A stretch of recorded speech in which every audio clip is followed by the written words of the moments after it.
Bonjour à tous. Pour la première vidéo de la série sur la programmation en Objective-C, je vais vous présenter le logiciel Xcode, un logiciel très utile, en fait le seul fourni par Apple pour travailler sur ce langage. Pour l'obtenir, c'est très simple, il suffit de cliquer sur l'App Store, remplir le champ de recherche ici avec le mot Xcode, cliquez sur Entrée, et là vous avez Xcode, et là vous cliquez sur Installer. Il faut savoir qu'à partir de Xcode 5, OS X Lion et Snow Leopard ne sont plus pris en charge. C'est-à-dire que c'est compatible qu'avec Mavericks et Mountain Lion. Pour ceux qui ont Lion et Snow Leopard, il y aura des liens sur la description pour télécharger directement la version compatible avec votre système. C'est un fichier assez volumineux, ça peut parfois prendre un peu de temps. Après l'installation, après le téléchargement et l'installation, vous venez ici sur le Finder, vous cliquez dessus, vous ouvrez l'application, et là, vous cherchez Xcode, vous cliquez dessus,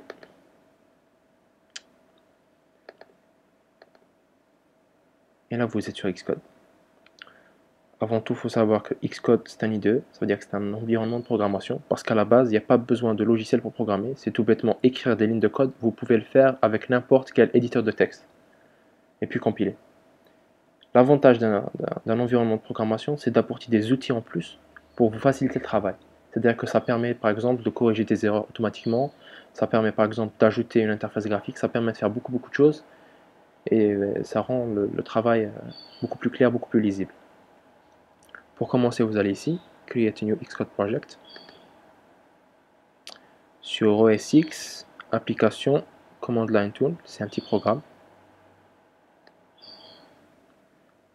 Là, vous mettez le nom de l'app, du programme.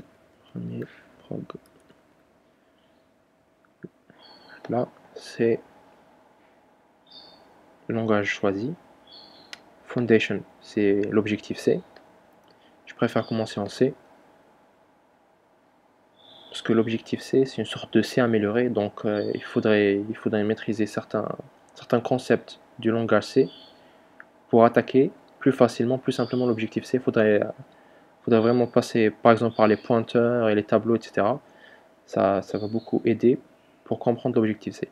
Vous cliquez sur Next, vous choisissez le dossier où vous voulez que votre programme soit sauvegardé, Create, et là c'est généré automatiquement. Vous allez sur Main C et on va expliquer tout ça.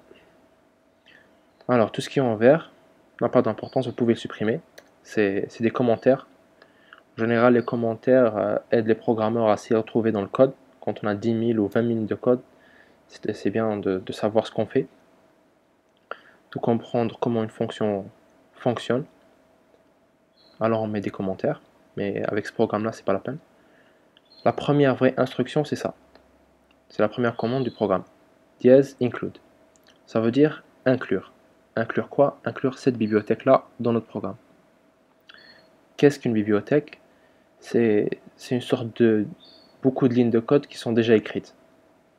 Au lieu de les réécrire, on va les utiliser, on va les inclure dans notre programme. Ça va faciliter le travail et ça va simplifier les procédures. Ce mot-clé là est très important. Ça, int main, c'est une fonction. Son nom, c'est la fonction main. C'est la fonction que va chercher le compilateur quand il va compiler, c'est en quelque sorte le début du programme. Peu importe si vous avez plusieurs fonctions, à chaque fois que vous allez compiler, le programmeur va chercher celle-là et tout va commencer à partir de ça. Ce qui est entre les parenthèses, c'est pas important, vous pouvez le supprimer. Le corps du programme, c'est ça. On a là la commande printf. Printf, c'est une sorte de fonction. On peut comparer ça à une calculatrice. Vous entrez des nombres en entrée, vous choisissez l'opération, qui est la fonction, et la fonction vous retourne un résultat. Là, notre fonction printf, elle nous affiche à l'écran ce qu'on va écrire entre les deux guillemets. Si on compile, elle va nous afficher hello, virgule, word. Et là, point d'exclamation. Ça n'est pas pris en compte, ça veut dire tout simplement sauter une ligne. Ce anti/n, ça veut dire sauter une ligne. Et return 0, c'est un processus qui va nous dire est-ce que notre programme a fonctionné ou n'a pas fonctionné. Les points-virgules sont très importants. Un point-virgule signifie que la ligne de code s'arrête là. C'est-à-dire que tout ça, c'est pas une ligne de code. Ça, c'est une ligne de code. Si on enlève le point-virgule, l'ordinateur va considérer que tout ça est une même ligne de code et ça va nous donner une erreur. Et là, c'est fini le programme. On peut compiler maintenant. Vous pouvez cliquer sur ce bouton-là, qui ressemble à celui de Play d'iTunes. Sinon, on peut faire commande R. Build succeed, ça veut dire que ça a fonctionné. Et là, on a Hello World. Le même que sur printf. Le programme saute une ligne et puis il nous retourne un 0. Il nous donne un 0. S'il nous donne un 0, ça veut dire que le programme a fonctionné. Le return 0 a fonctionné. Donc, tout s'est bien passé. Ce sera tout pour la première vidéo. Pour la prochaine vidéo, on rentrera un peu plus en profondeur sur le langage C, comment fonctionne le langage C, et il y aura des exercices à faire. Et je vous laisserai les solutions sur des liens en bas de la description. Merci.